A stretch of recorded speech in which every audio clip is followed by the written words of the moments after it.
Saya akan kasih pengantar sedikit tentang kitab para nabi, lalu baru kita masuk ke Yesaya. Ya, saya siap dulu.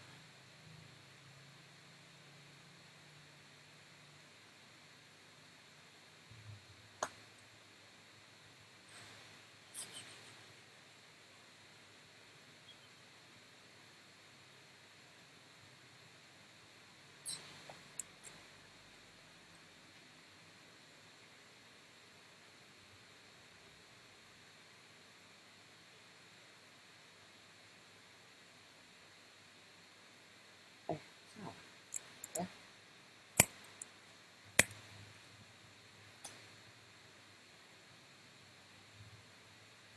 Siap, siap, siap.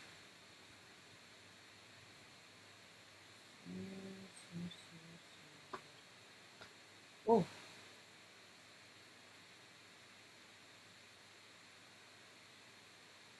ini share-nya nggak bisa ini ya. Ini belum di-upgrade ya ininya. YouTube-nya belum di-upgrade ya. Udah, ini sudah versi terbaru. Kok share-nya beda ya sama yang punya gue? Nah, ini Berarti versi nggak bisa. terbaru ini udah di-upgrade. Kalau nggak mana bisa. Oh, beda sama share gue. Tahu. Kayaknya belum yang terbaru nih, mesti update lagi. Ya udah anyway, gue akan share aja deh yang apa adanya.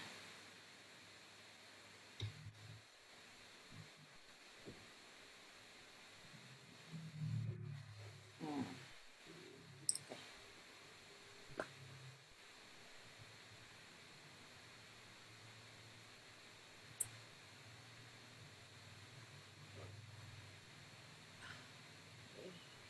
ya, ini cukup kelihatan nggak? Ini cukup kelihatan nggak? Oh, Speakernya dibuka aja, nanti kalau gue kecepatan langsung aja di-cut. Karena kalau gue diuber-uber waktu suka cepet kayak kereta api. Oke, pengantar kitab Nabi ya. Tujuannya adalah kita membaca kitab Nabi adalah untuk memahami latar belakang umum kenabian. Secara khususnya adalah untuk mengerti Slideshow aja, Vi. Vi. Vi. slideshow. Sorry, slideshow aja, Vi, biar lebih gede, Vi.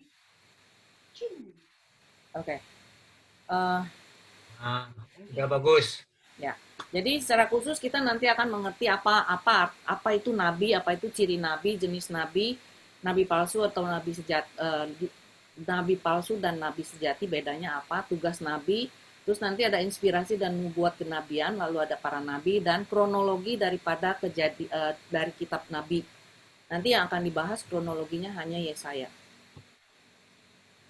Nabi itu dari bahasa Akadia atau itu nabi nabi itu artinya memanggil. Kalau dari bahasa Ibrani roe atau navi, dari bahasa Yunani prophetes. Kalau kita tahu prophetes itu prophet ya, prophet nabi. Jadi nabi adalah seseorang yang dipanggil Allah eh,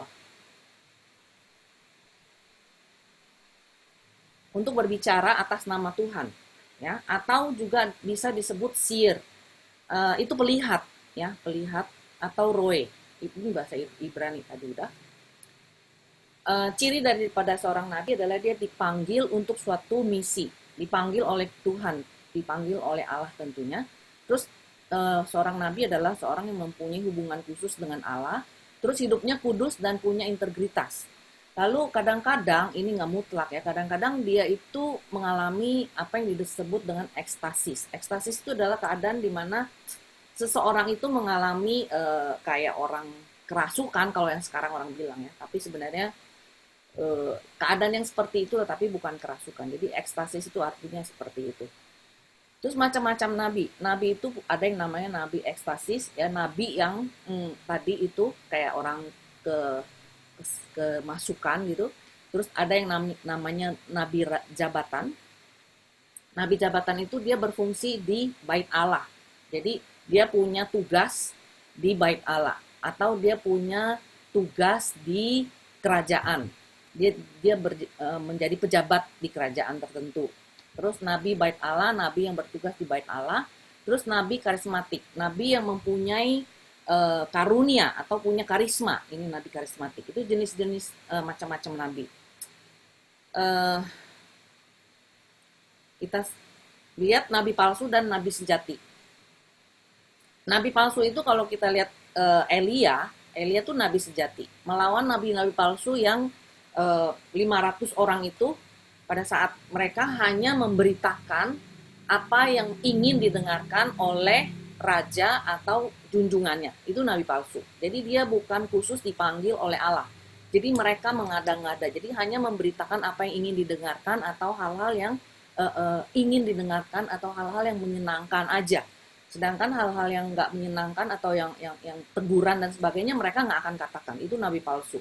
Kalau nabi sejati dia adalah orang yang mendapatkan panggilan khusus dari Allah, lalu apa yang disampaikan itu adalah khusus hanya dari Allah. Jadi nabi sejati itu nggak bisa setiap waktu memberikan nubuat, tapi hanya menunggu ada pesan dari Tuhan. Itu nabi sejati.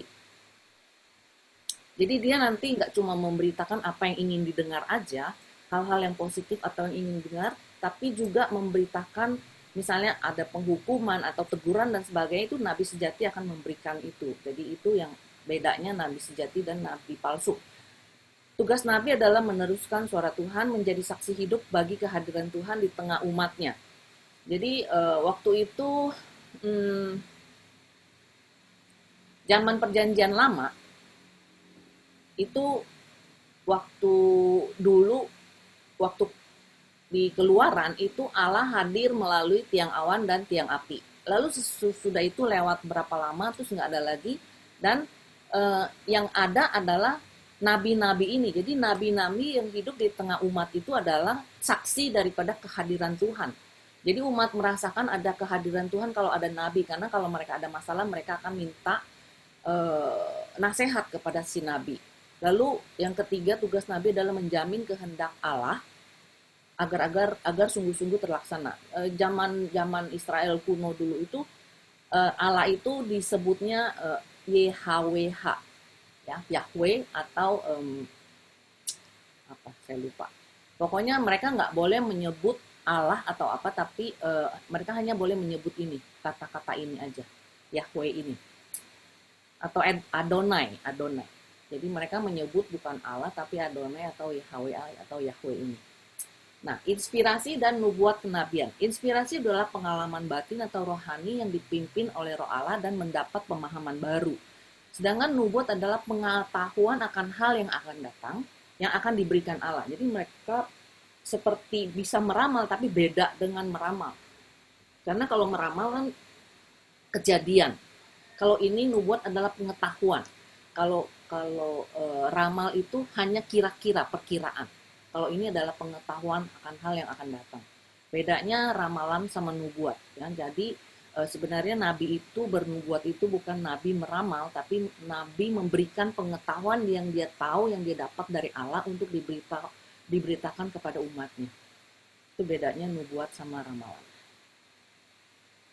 Pembagian kitab para nabi itu dibagi menjadi nabi besar dan nabi kecil. Nabi besar bukan berarti nabinya itu lebih terkenal atau lebih berkuasa, tapi perbedaan nabi besar dan nabi kecil adalah kalau nabi besar itu kitabnya itu lebih panjang. Kalau nabi kecil kitabnya lebih pendek. Jadi pembagiannya berdasarkan panjang pendeknya tulisan mereka. Nabi besar itu ada Yesaya, Yeremia, Yehezkiel, Ratapan, Baruk, dan Daniel.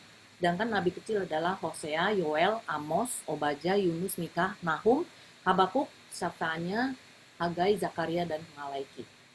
Itu pembagian kitab para nabi. Jadi bukan karena besar kecilnya nabi, tapi panjang pendeknya tulisan mereka. Lalu kita masuk ke Nabi Yesaya. Tujuan daripada kitab Nabi Yesaya adalah, tujuan umumnya adalah agar kita mengetahui latar belakang dan tema pewartaan daripada Nabi Yesaya. Secara khusus di Nabi Yesaya, di kitab Yesaya nanti kita akan melihat peristiwa-peristiwa penting di masa Nabi Yesaya berkarya yang unik.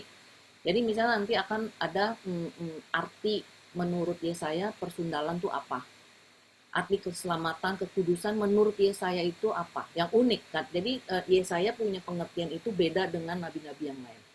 Itu yang akan kita menjadi tujuan daripada pembelajaran kita tentang kitab Yesaya. Ini pembagian kitab Yesaya.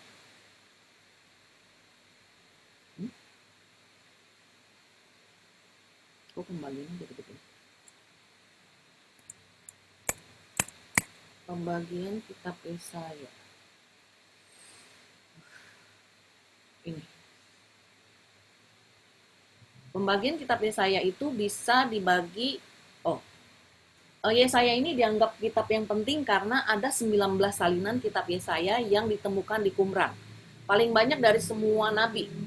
Yang paling banyak selain Yesaya adalah Ulangan. Yang kedua, kenapa Yesaya itu penting? Karena Yesus dan penulis Perjanjian Baru sangat dipengaruhi oleh kitab Yesaya. Sekitar 414 kutipan dari Yesaya dalam Perjanjian Baru itu ada. Jadi mereka mengutip dari kitab Yesaya itu ada sekitar 414. Yang ini yang langsung, yang ini yang tidak langsung. Terus kutipan-kutipan yang diambil Perjanjian Baru dari kitab Yesaya itu lebih banyak dari Mazmur dan Kejadian dan Keluaran. Itu yang kedua. Yang ketiga adalah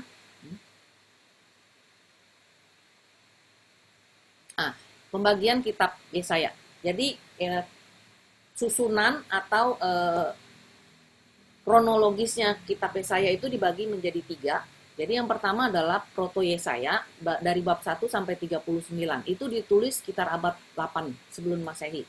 Jadi kitab ini, kenapa kitab ini nanti dibagi 3? Karena disesuaikan dengan waktu. Jadi nanti ini ada waktu sebelum pembuangan orang Israel ke Babel, masa pembuangan umat Israel ke Babel, dan sesudah pembuangan umat Israel ke Babel atau kembalinya umat Israel dari pembuangan.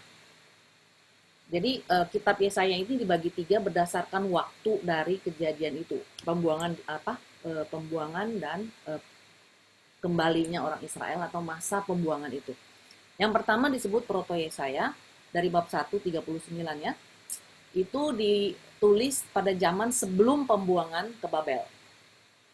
Pembagian menjadi 3 ini bukan berarti bahwa kitab Yesaya ini tidak jadi satu. Kitab Yesaya tetap jadi satu, tapi ini adalah merupakan yang umum dipakai oleh para ahli tafsir untuk membagi struktur kitab Yesaya ini menjadi 3 bagian berdasarkan masa-masa itu. Nah, yang kedua disebut Deutero Yesaya, ditulis sekitar abad 6 sebelum Masehi, ditulis dari akhir zaman pembuangan, itu bab 40 sampai 55. Terus yang ketiga Trito Yesaya 56, bab 56 sampai 66, ditulis sekitar abad 6 sebelum Masehi. Ditulis untuk umat yang kembali dari pembuangan Babel dan menetap di Yudea. Jadi waktu umat dari pembuangan di Babel itu dikembalikan, dibebaskan untuk kembali ke Yerusalem, hanya sebagian kecil aja yang dikembalikan itu. Nah, Yesaya ini menulis, Trito Yesaya ini ditulis pada untuk umat-umat yang kembali dari pembuangan itu. Alasan pembagian ini tadi saya sudah katakan ya, sebagian ya, latar belakang. Terus ini adalah bab 1 sampai 39. Kenapa dibagi? Alasannya dibagi karena pada bab 1 dan 39 bait Allah itu belum dihancurkan. Sedangkan di bab 40 sampai 66 bait Allah sudah dihancurkan dan penulisnya berada di dalam pembuangan di Babel. Nubuat asli Yesaya itu dari bab 1 sampai 12, bab 28, 33, 13, 23, sebagian. Hanya sebagian dari bab ini yang menurut para ahli itu adalah nubuat asli dari Yesaya. Sedangkan sisanya itu sebenarnya bukan ditulis oleh Nabi Yesaya, tapi oleh muridnya mungkin atau penerusnya. Nah, bab 13 dan 23 sebagian besar adalah juga nubuat-nubuat yang dibuat untuk melawan berbagai bangsa. Jadi seperti diketahui umat Israel waktu itu berhadapan dengan bangsa Asyur, Babilonia dan sebagainya ya. Jadi Yesaya ini bab 13-23 ini adalah dibuat juga nggak cuma untuk umat Israel tapi juga dibuat untuk bangsa-bangsa lain.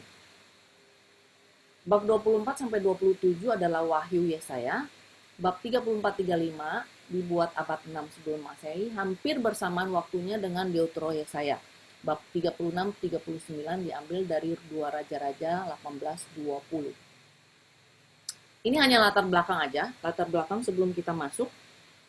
Seperti diketahui waktu zaman Raja Salomo, lagi zaman Raja Salomo, dia kita tahu banyak punya selir, lalu dia karena pengaruh istri-istrinya itu, lalu dia menyembah berhala, menyembah ala-ala daripada istri-istrinya itu. Lalu Tuhan bilang dia akan dihukum, tapi bukan zaman dia dihukum, tapi di zaman anak-anaknya.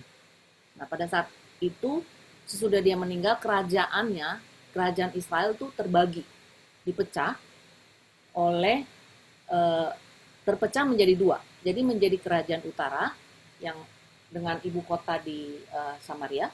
Kerajaan utara ini juga disebut dengan kerajaan Israel. Dan kerajaan selatan dengan ibu kotanya Yerusalem atau disebut juga kerajaan Yehuda. Saya kasih lihat petanya aja supaya bisa melihat lebih jelas. Ini. Jadi kerajaan Israel adalah kerajaan utara. Di sini ada 11 suku. Ada 11 suku, di sini cuma ada satu suku, kerajaan Israel. Jadi di sini ibu kotanya Yerusalem, kerajaan utara, kerajaan selatan adalah kerajaan Israel, ibu kotanya Samaria.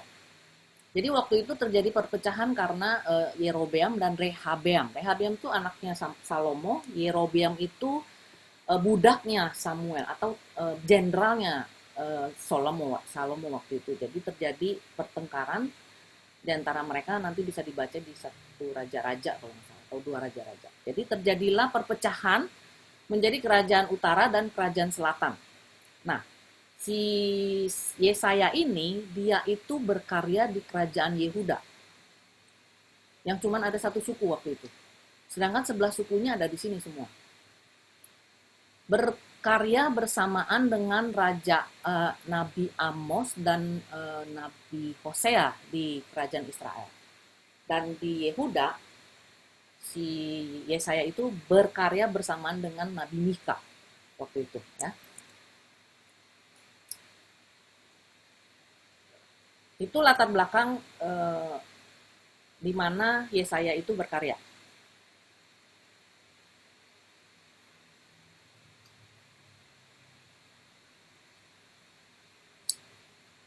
Kita masuk di Proto Yesaya dari bab 9 sampai bab 1 sampai 39. Jadi di sini dikatakan semuanya ada di dalam kitab suci ya, di kitab Yesaya. Yesaya itu berasal dari Yerusalem, berkarya di kerajaan selatan pada zaman pemerintahan Raja Usia, Yotam, Ahaz, dan Hizkia. Karirnya berkaitan dengan dua krisis. Ya, dua krisis, yaitu perang Siro Efraim dan pemberontakan Hizkia terhadap Asyur. Saya belum kasih tahu tujuannya ya. Tujuannya ada di mana? Tujuan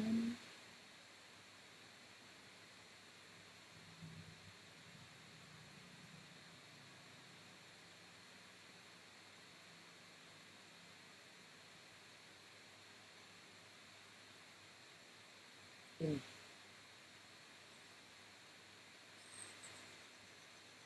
Saya salah kayaknya. Coba lihat. Ini tujuannya malah nggak keluar. Ah, ini dia. Oh, tadi udah. Nabi Yesaya. Jadi tujuan dari kita belajar kitab Yesaya adalah ini. Tujuan umum. Tujuan khususnya ini. Peristiwa penting apa yang terjadi nanti? Ini.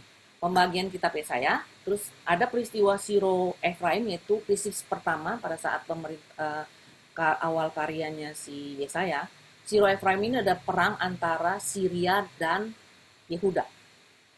Lalu kita juga akan belajar tentang kekudusan moral dan persundalan menurut Yesaya itu apa. Lalu keselamatan dan penebus menurut Yesaya itu apa, dan pesan atau ajarannya. Kita masuk ke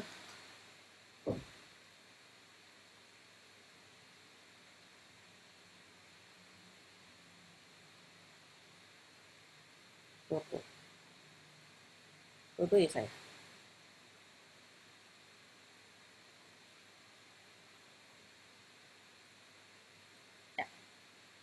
Jadi di dalam karirnya itu dia mengalami dua krisis. Jadi krisis tadi perang Siro Efraim dan pemberontakan Hizkia terhadap Asyur. Ini namanya krisis Assyria. Asyur itu disebut juga Assyria. Jadi nanti krisis pertama ini, krisis kedua adalah krisis Assyria. Nanti kita akan lihat apa sebenarnya pesan Yesaya di dalam krisis pertama dan krisis kedua ini. Waktu itu, ini kita lewatin aja. Pokok ajaran yang akan diajarkan oleh Yesaya adalah Allah Maha Kudus. Di proto Yesaya ya, pokok ajarannya adalah kita akan tahu nanti Allah Maha Kudus menurut Yesaya itu gimana. Allah penyelamat, iman yang mengandalkan Yahweh. Itu pokok ajarannya. Saya cerita ke apa itu perang Sirio.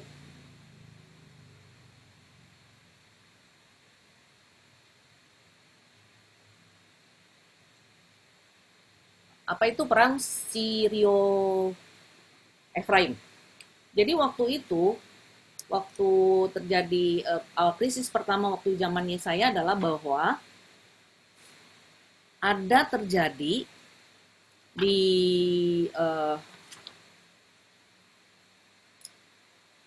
Siro Efraim itu terjadi tahun 735 sampai 733 sebelum Masehi. Jadi waktu itu kerajaan utara bergabung dengan Syria yang ibu kotanya Damsyik ya, yang ibu kotanya Damsyik di sini. Ya, ini. Damsyik itu ada di atas sini nih, sekitar sini nih, ya.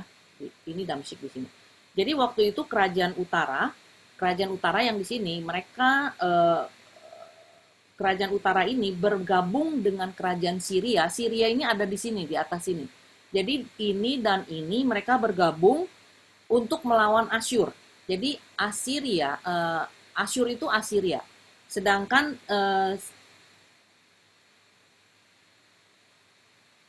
Syria itu beda. Syria itu sama Asyur itu beda ya. Jadi Asyur dan Damaskus ini mereka bergabung untuk melawan Assyria di sini. Dia ada di sekitar sini. Karena itu, mereka minta Raja Ahaz yang ada di sini nih. Raja Ahaz itu di Yehuda, ya, di kerajaan selatan, untuk berkoalisi melawan mereka, melawan kerajaan utara dan kerajaan Syria bergabung untuk melawan Asyur. Ya. Mereka mengajak Raja Ahaz bergabung untuk melawan. Tetapi Raja Ahaz itu menolak. Karena Raja Asyur menolak, lalu mereka diserang dengan harapan supaya Raja Ahaz itu dibunuh, kalah digantikan dengan raja yang nanti mau gampang diajak untuk berkoalisi. Ya. Ini yang disebut dengan perang Siro Efraim. Ini yang menjadi latar belakang Yesaya menulis bab ke-7, ya, menulis bab ke-7. Tetapi di dalam peperangan itu kerajaan utara ini kalah. Kerajaan utara ini kalah, akhirnya ditaklukkan dan mereka harus dijajah. Lalu raja di utara ini harus memberi upeti, ya, memberi upeti. Lalu yang kedua, krisis kedua dari Yesaya adalah pada saat raja 10 tahun kemudian kerajaan utara ini kerajaan utara memberontak. Jadi kerajaan utara memberontak melawan Asyur. Asyur itu di sini ya, di sebelah sini. Jadi kerajaan utara ini memberontak terhadap Asyur. Ya. Tapi Israel, kerajaan utara ini malah dihancurkan dihancurkan oleh Asyur, dihancurkan tahun 722. Dan penduduknya dibuang ke Assyria ini, di Asyur. Dan orang-orang asing dari Asyur dan sekitarnya itu dimasukkan ke dalam kerajaan utara ini. Makanya disebut di perjanjian baru, Samaria itu adalah kota yang orang Israelnya nggak asli, karena udah campuran. Kenapa terjadi percampuran? Ya karena ini waktu dijajah itu orang-orang Asyur itu membawa orang-orang asing taruh di kerajaan utara. Karena dia kalah kan. Nah, karena dia kalah, makanya dia juga harus takluk. Dia juga harus takluk kepada Raja Asyur dan dia menjadi jajahannya, lalu dia harus juga membayar upeti. Nah, sebenarnya apa yang menjadi ajakan daripada Yesaya pada saat kedua krisis ini? Pada saat krisis yang pertama, Yesaya memberi nasihat atau nasihat kepada raja bahwa mereka tuh nggak harus percaya kepada kekuatan manusia atau kekuatan militer dengan koalisi. Tetapi mereka harus percaya kepada Allah yang selalu akan melindungi. Di krisis pertama. Lalu di krisis kedua, Yesaya juga punya ajakan kepada kaum umat Israel di kerajaan selatan bahwa mereka itu tidak diharapkan untuk berkoalisi, untuk memberontak, untuk hidup tenang aja, nggak usah ngapa-ngapain, ya. Tetapi hanya percaya kepada Tuhan, Allah Yahweh, yang akan melindungi mereka dari bangsa-bangsa lain. Itu ajakan Yesaya untuk umat di kerajaan selatan. Karena Yesaya mempunyai pengetahuan bahwa umat atau kerajaan Asyur itu hanya alat saja yang akan dipakai Allah untuk menghukum kejahatan umat-umat di kerajaan utara. Dan juga Allah juga akan menghukum kesombongan umat Asyur atau kerajaan Asyur.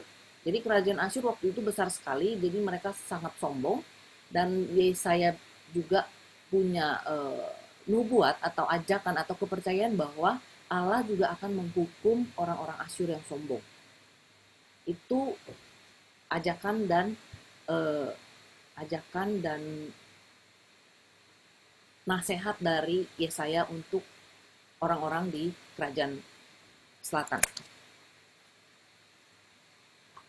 Ada pertanyaan nggak? Cepetan nggak saya?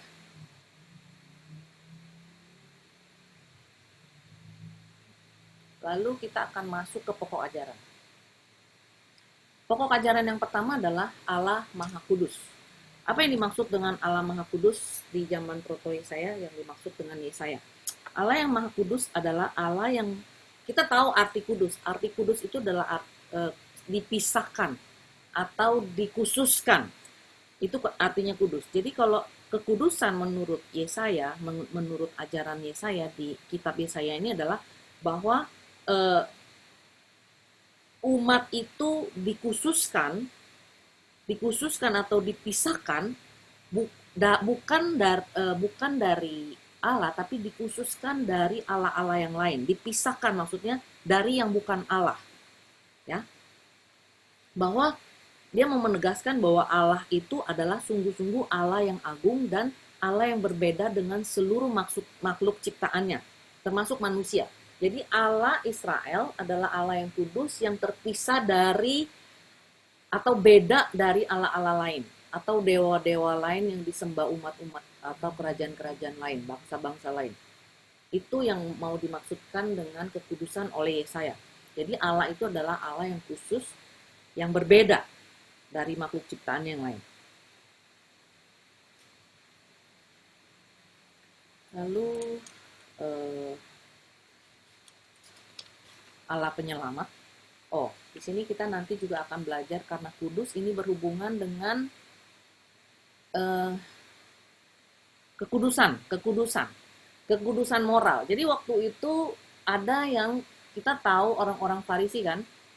Orang-orang Farisi itu menganggap mereka adalah orang-orang yang kudus karena mereka melayani, mereka mengenal hukum Taurat, mereka memakai topi yang di dalamnya ada 10 hukum Allah, dan mereka menganggap dirinya kudus. Lalu mereka punya upacara-upacara, karena kita udah baca imamat dan sebagainya, kita tahu bagaimana penyucian diri, ya kan, pengampunan dosa dengan secara liturgis ya waktu itu. Jadi adat istiadat, bagaimana harus Kalau orang yang najis dikuduskan kembali itu kekudusan zaman itu. Tapi menurut Yesaya di Proto Yesaya, kekudusan itu bukan kekudusan yang seperti itu. Kekudusan secara kultural. Kekudusan di mana kalau misalnya menyentuh orang mayat, mereka harus mencuci atau mengasingkan diri selama berhari-hari, atau mereka menyentuh mayat, atau mereka masuk ke dalam rumah, mereka harus cuci kaki, cuci tangan, dan sebagainya. Itu kekudusan menurut mereka zaman itu. Tapi di Proto Yesaya mengatakan kekudusan yang dimaksud adalah kekudusan moral, bukan kekudusan liturgis atau kekudusan kultural.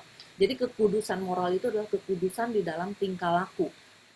Yesaya mengatakan bahwa orang kudus itu bukan dilihat daripada upacara pengudusannya, tetapi dari gaya hidupnya, cara hidupnya.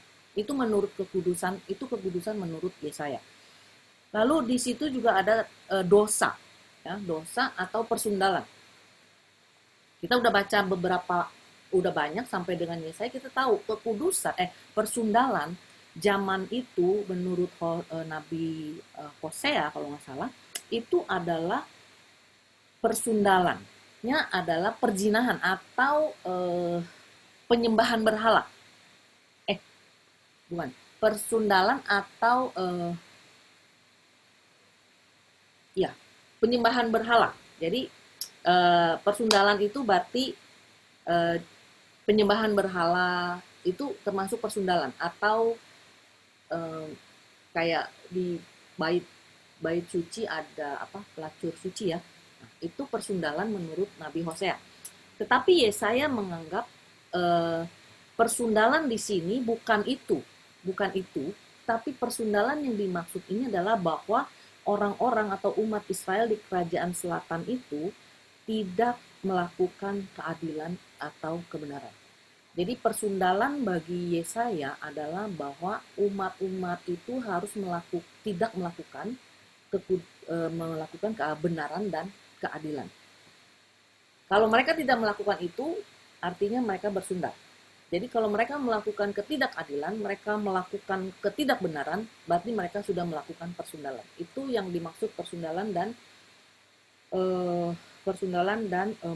kekudusan moral atau kekudusannya menurut Yesaya di sini. Lalu apa lagi ya? Ini nggak penting.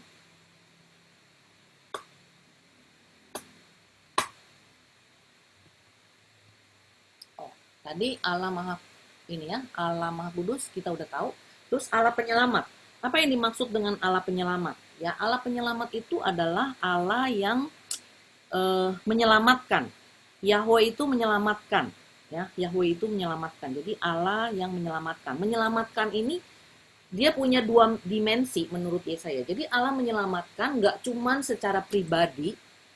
Allah menyelamatkan manusia nggak secara pribadi, bisa juga per kelompok atau komunal. Dan menyelamatkannya nggak cuman pada saat ini. Jadi misalnya mereka menghadapi kesengsaraan atau pertempuran atau perang melawan bangsa-bangsa lain, lalu mereka diselamatkan karena ada Allah, tapi keselamatan itu juga adalah keselamatan yang akan datang di waktu itu, di waktu yang akan datang. Jadi keselamatan menurut Yesaya tidak hanya pribadi, tapi juga bersifat komunal, dan penyelamatan itu berlaku sekarang dan yang akan datang. Sedikit latar belakang, bahwa Perjanjian Lama atau umat Israel zaman Perjanjian Lama itu mereka itu punya satu pandangan bahwa teologi yang dinamakan pembalasan di bumi. Jadi artinya pembalasan di bumi adalah kalau orang baik, kalau orang benar, mereka akan mendapat ganjarannya di bumi atau selama dia hidup. Entah itu dengan kesehatan, entah itu dengan kekayaan, entah itu dengan kemakmuran, atau umur panjang, atau anak cucu yang banyak. Jadi kalau mereka berbuat baik, mereka mendapat balasannya langsung di dunia ini. Karena mereka masih belum punya pemikiran atau teologi tentang kehidupan sesudah orang mati. Kalau orang jahat, mereka akan mendapatkan hukuman. Mereka akan dihukum Tuhan, mereka akan menderita. Itu selama Perjanjian Lama, kita membaca Perjanjian Lama dengan frame atau dengan pola bahwa umat Israel zaman itu masih belum mengenal kebangkitan sesudah kematian. Ada kehidupan sesudah kematian. Jadi semuanya itu terjadi di dunia ini. Baik ya terjadi akan dibalas di dunia, kalau mereka jahat juga akan mengalami malapetaka di dunia. Itu pembalasan di bumi. Jadi sampai dengan abad kedua sebelum Masehi baru mulai ada pemikiran atau teologi tentang kehidupan sesudah meninggal, kehidupan sesudah mati. Thomas Aquinas punya ajaran banyak tentang itu di abad 2 sebelum Masehi. Itu latar belakangnya ya. Jadi kayak seperti kita membaca kitab kebijaksanaan, kan semuanya adalah kesia-siaan. Ya kan? Bahkan hidup aja dibilang kesia-siaan karena semuanya sia-sia. Udah mati udah selesai. Karena itu punya frame seperti itu. Jadi Allah menyelamatkan nggak cuma saat ini tapi juga di saat yang akan datang. Jadi di sini masih punya pemikiran tentang pembalasan di bumi ini. Jadi Allah itu penyelamat, Allah yang nggak menyelamatkan hanya pribadi tapi juga menyelamatkan secara komunal dan juga untuk saat ini dan saat yang akan datang. Lalu backgroundnya lagi adalah bahwa umat Israel pada zaman perjanjian lama cuman berkutat dengan menurut kehidupan mereka. Di dalam kehidupan mereka kehadiran Allah itu nggak cuman hanya di dalam kehidupan pribadi tapi juga di dalam kehidupan berbangsa. Artinya di dalam hal mereka berperang melawan bangsa asing. Karena selama perjalanan orang Israel itu, yang mereka lakukan adalah perang dan perang, supaya mendapatkan tanah. Ya. Jadi kalau mereka hidup sesudah perang selesai, mereka hidup enak, ya, hidup damai. Tapi nanti pasti ada bangsa-bangsa lain lagi yang akan menyerang mereka. Dan begitu seterusnya diulang-ulang. Jadi makanya kenapa Allah mereka itu juga adalah Allah yang ikut berperang di dalam perang yang benar-benar perang bagi mereka, perang melawan bangsa-bangsa lain. Allah itu Allah penyelamat ya. Tadi iman yang mengandalkan Yahweh. Apa yang dimaksud dengan iman yang mengandalkan Yahweh? Yang dimaksud oleh Yesaya di dalam iman yang mengandalkan Yahweh adalah bahwa Yesaya berpendapat bahwa atau menekankan bahwa Yahweh itu adalah Allah yang selalu dapat diandalkan. Enggak, yang tadi saya katakan, enggak cuma di dalam kehidupan sehari-hari, tapi juga di dalam kehidupan berpolitik, berkerajaan, atau di dalam pemerintahan. Jadi di dalam krisis politik mereka juga, Allah juga ikut berperang bagi mereka. Jadi Allah juga bisa diandalkan di dalam kehidupan politik mereka itu. Jadi pada saat kalau misalnya raja-raja itu mau memberontak karena dijajah atau mau berperang melawan bangsa lain, Yesaya selalu menekankan untuk tidak melakukan pemberontakan.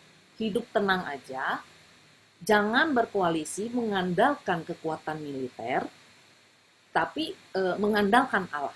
Jadi hidup damai, tidak berkoalisi, tapi tetap mengandalkan Allah, bahwa Allah akan selalu menjaga dan Allah selalu dapat diandalkan. Ini yang dimaksud dengan iman yang mengandalkan Yahweh. Di dalam segala hal, Yesaya menuntut atau menganjurkan umat Israel di kerajaan selatan untuk hidup mengandalkan Allah. Karena juga Yesaya berpendapat dia orangnya sangat-sangat kalau boleh dibilang dia itu sangat yang kuno itu loh, tradisional. Dia sangat tradisional di mana dia itu punya keyakinan bahwa umat Israel adalah umat pilihan Allah. Jadi nanti Allah sudah berjanji kan di awal-awal kita baca Allah berjanji bahwa umat Israel akan akan satu orang dari garis keturunan Daud yang akan menjadi raja, akan menjadi penyelamat. Itu yang menjadi pemikiran Yesaya bahwa dia itu tetap stick pada berkeyakinan kepada garis janji Tuhan ini, janji Tuhan bahwa dia akan memberikan satu turunan dari garis keturunan Raja Daud. Ini yang melatar belakangi kenapa Yesaya itu punya iman yang selalu mengandalkan Yahweh, karena dia percaya kepada janji Allah bahwa Allah nanti akan memberikan keturunan dari keturunan Daud, akan memberikan kuasa kepada keturunan Daud. Itu proto Yesaya. Kita selesai dengan proto Yesaya.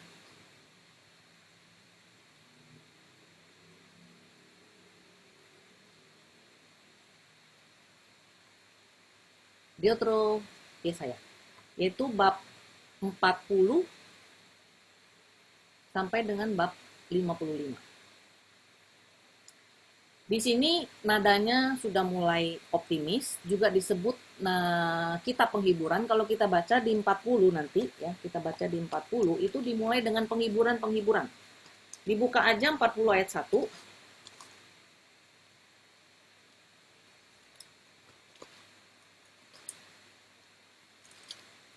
40 ayat 1 dikatakan, hiburkanlah umatku, demikian firman Allahmu. Makanya disebut kitab penghiburan.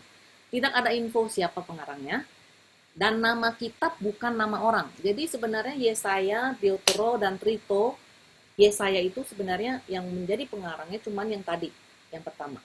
Yang di Deutero Yesaya itu nggak tahu pengarangnya, tapi disebut Yesaya bukan karena pengarangnya Yesaya. Tapi disebut Yesaya karena ini adalah kitab Yesaya, dimasukkan ke dalam kitab Yesaya dan ditulis pada masa akhir pembuangan. Ya. Pokok pewartanya adalah Yahweh adalah penebus, Yahweh adalah satu-satunya Allah, dan hamba Yahweh. Ini pokok pewartaan di Deutero Yesaya. Apa yang dimaksud dengan Yahweh penebus? Yahweh penebus itu adalah gagasannya. Penebus di dalam bahasa Ibrani itu disebut Goel. Goel itu kalau misalnya kita baca di Ayub juga ada menyebut bahwa Allah adalah penebusnya. Allah adalah Goel bagi dia. Goel, penebus itu kita bisa baca di Imamat 25 tentang tahun Yobel, tahun pembebasan, di mana 7 tahun. Terus 7 tahun itu, setiap 7 itu menjadi tahun pembebasan, di mana sesudah 7 tahun bercocok tanam, tahun ke-7 itu nggak boleh dipetik tapi didiamkan, dan siapa yang miskin yang nggak punya itu mereka boleh memetik dari sana untuk makan, untuk hidup. Nah, ini penebus. Yang dimaksud dengan Yahweh penebus adalah gagasannya adalah untuk mendapatkan kembali apa yang tadinya sudah tidak menjadi miliknya. Jadi misalnya ada orang yang miskin, yang nggak punya uang untuk hidup, lalu dia menjual diri menjadi hamba. Nah, penebus adalah penebus di dalam kitab Imamat itu syaratnya tuh 3. Orang itu bisa ditebus kalau benar-benar nggak punya lagi saudara. Jadi dia hanya tinggal sendiri. Nggak ada lagi saudara dekat, nggak ada lagi siapa-siapa. Lalu dia sungguh-sungguh miskin dan dia hidup benar atau hidup saleh. Kalau ada 3 syarat ini, maka orang ini boleh ditebus. Jadi boleh ditebus, dibebaskan dari perbudakan. Nah, gagasannya adalah seperti itu. Oleh karena itu, di dalam Yesaya ini, di dalam Yesaya 52 ayat 3, Yesaya 43 ayat 1 dan seterusnya, Yesaya menggunakan ini bahwa Yahweh adalah Dia yang menyelamatkan Israel dari perbudakan di Babel. Jadi karena ini dituliskan pada saat ditulis pada masa akhir pembuangan. Jadi waktu itu orang-orang Israel sudah dibuang ke Babel. Jadi di dalam Yesaya ini diwartakan bahwa Allah adalah yang akan menebus mereka dari perbudakan di Babel. Ini yang menjadi dasar daripada eh, pokok ajarannya bahwa Allah adalah penebus. Yang disebut Allah Yahweh adalah satu-satunya Allah. Zaman itu Israel punya kepercayaan monoteisme, yaitu Allah, mereka percaya hanya ada satu Allah. Ya. Pokok agama, pilar agama Israel waktu itu dalam monoteisme, di mana mereka percaya hanya kepada satu Allah. Dan mereka berkeyakinan bahwa Allah mereka adalah Allah satu-satunya. Jadi nggak ada Allah lain lagi selain Allah Yahweh itu, Adonai itu. Lalu pelan-pelan pemikiran ini berkembang karena masuknya mereka banyak dijajah, dikelilingi oleh banyak negara ya, Mesopotamia dan sebagainya, itu negara-negara maju, Mesir. Lalu mulai masuk budaya adat istiadat dari negara-negara lain dan terjadilah heteronisme. Lalu ada Helenisme dan mulai masuk pengaruh-pengaruh dari kebudayaan Yunani. Sehingga pemikiran mereka atau pilar agama mereka tentang monoteisme itu berubah atau berkembang. Jadi akhirnya berkembang menjadi yang namanya henoteisme atau dekalog waktu itu. Jadi mereka boleh menyembah Yahweh, tapi juga mereka nggak mengabaikan bahwa memang dewa-dewi itu ada. Jadi orang-orang bangsa-bangsa lain yang menyembah berhala itu, yang dewa-dewi itu, sebenarnya mereka boleh mengakui itu ada, tapi mereka harus hanya mengakui bahwa Allah adalah satu-satunya, Yahweh adalah satu-satunya Allah. Ini kenapa di Deutero Yesaya ini dikembangkan pewartaan seperti ini. Jadi karena nggak bisa dibendung kebudayaan yang masuk, adat istiadat yang masuk, kebudayaan Yunani yang masuk, bahwa mereka itu semua menyembah berhala, ada dewa-dewinya, nggak bisa dibendung. Oleh karena itu dianjur atau diberikan satu perkembangan lah, bukan diberikan tapi berkembang. Israel itu berkembang di dalam beragamanya, nggak lagi cuma monoteisme, tapi menjadi bahwa mereka boleh percaya Yahweh adalah satu-satunya Allah, tapi mereka juga mengakui bahwa dewa-dewi itu sebenarnya ada. Lalu yang ketiga adalah hamba Yahweh. Ada 4 nyanyian hamba Yahweh ya di dalam Deutero Yesaya ini, yaitu bab 42, bab 49, bab 50, dan bab 52. Ya. Dan di dalam bab 52 sampai 53. Dan yang terpenting itu sebenarnya bab 53, karena bab 53 itu banyak adalah kutipan di Perjanjian Baru tentang sengsara Yesus. Kalau dibuka bab 53, baca deh. Dibuka aja di bab 53.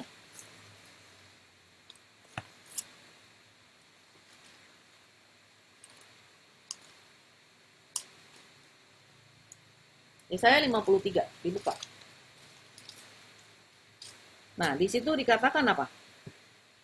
Siapakah yang percaya kepada berita yang kami dengar, dan kepada siapakah tangan kekuasaan Tuhan dinyatakan? Sebagai taruk, ia tumbuh di hadapan Tuhan, dan sebagai tunas dari tanah kering, ia tidak tampan dan semaraknya pun tidak ada. Sehingga kita memandang dia dan rupa pun tidak, sehingga kita menginginkannya.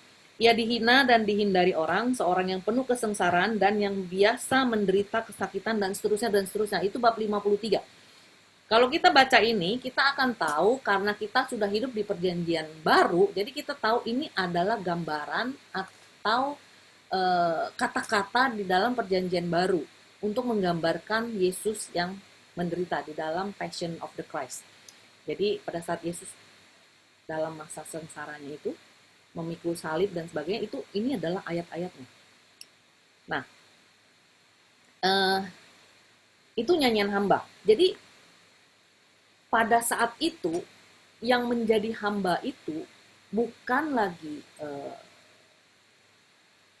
Allah, tapi mereka yang umat Israel yang di pembuangan itu, mereka punya keyakinan dan kepercayaan, atau Yesaya punya keyakinan atau kepercayaan bahwa mereka itu dijadikan hamba untuk menjadi penebus bangsa lain. Itu yang menjadi kepercayaan mereka waktu itu, ya. Jadi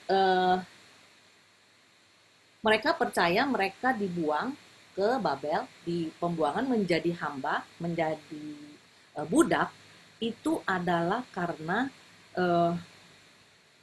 mereka punya kepercayaan mereka dijadikan hamba atau mereka menjadi korban bagi bangsa-bangsa lain.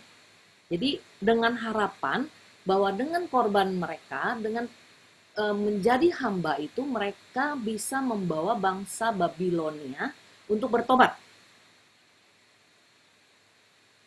Jadi dengan catatan bahwa mereka tetap setia kepada Allah. Jadi mereka adalah hamba-hamba Allah yang menderita untuk menyelamatkan bangsa Babilonia. Itu yang dimaksud dengan hamba Yahweh. Jadi hamba Yahweh itu adalah mereka sendiri yang menjadi hamba atau budak di Babilonia, yang nanti akan dipakai Tuhan dipakai Allah untuk membebaskan bangsa Babilonia atau mempertobatkan Babilonia. Itu yang dimaksud dengan hamba Yahweh di Deutero Yesaya ini. Nah, ini udah.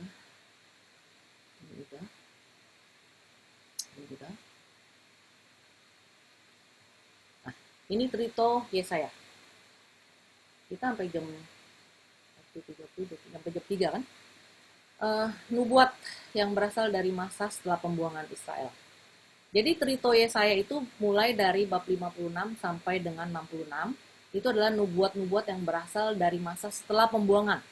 Jadi sesudah mereka ada pembuangan, mereka lalu oleh raja siapa ya waktu itu di Palestina itu, raja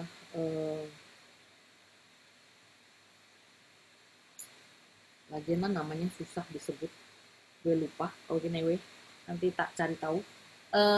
Mereka dibebaskan oleh raja itu dari perbudakan di Babilonia, lalu dikembalikan ke Yerusalem. Jadi waktu itu umat Israel dikembalikan ke Yerusalem di Palestina, ya, untuk membangun kembali komunitas baru, ya.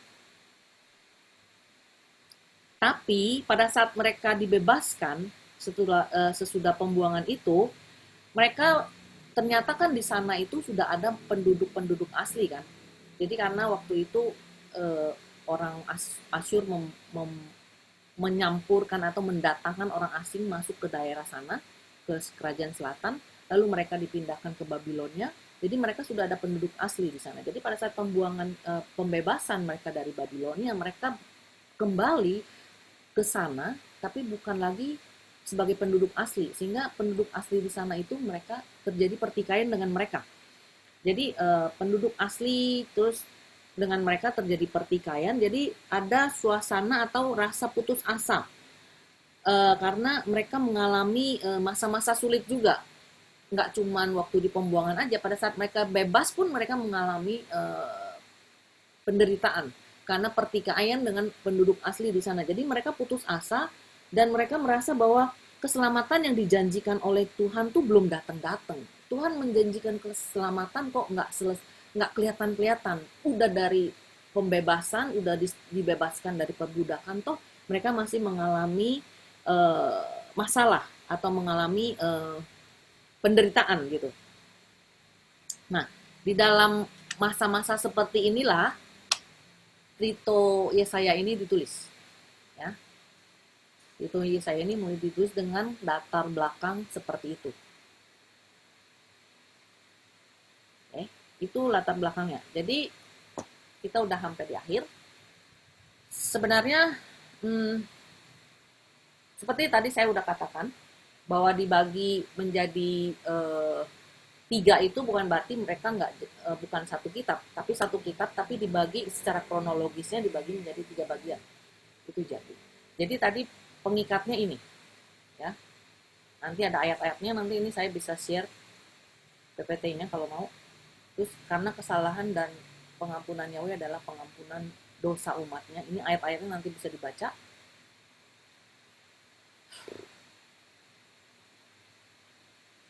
Yahweh tinggal beserta umatnya di Yerusalem dan Bait Allah ini.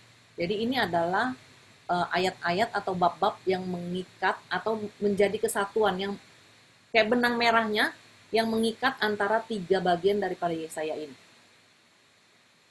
Ya. Sudah selesai saya dengan kitab Yesaya. Oke, ada pertanyaan?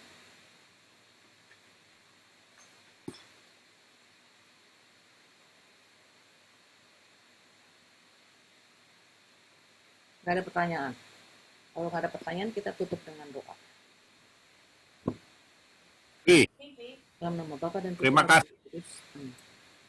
Tuhan, terima kasih untuk kasih-Mu, untuk berkat-Mu. Kami bersyukur dan berterima kasih bahwa kami mempunyai sedikit latar belakang tentang Nabi Yesaya yang berkarya bagimu, yang menjadi utusanmu, yang kau utus dan mempunyai relasi dengan Engkau, Tuhan. Biarlah kami juga boleh menjadi nabi-nabimu di masa ini dengan hidup kudus dan menantikan perintah, menantikan kehendak-Mu yang hendak kau nyatakan di dalam hidup kami dan di dalam hidup umat beragama, Tuhan.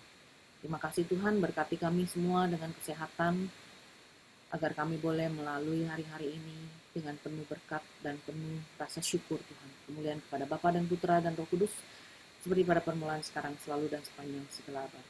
Nama Bapa dan Putra dan Roh Kudus. Amin. Thank you.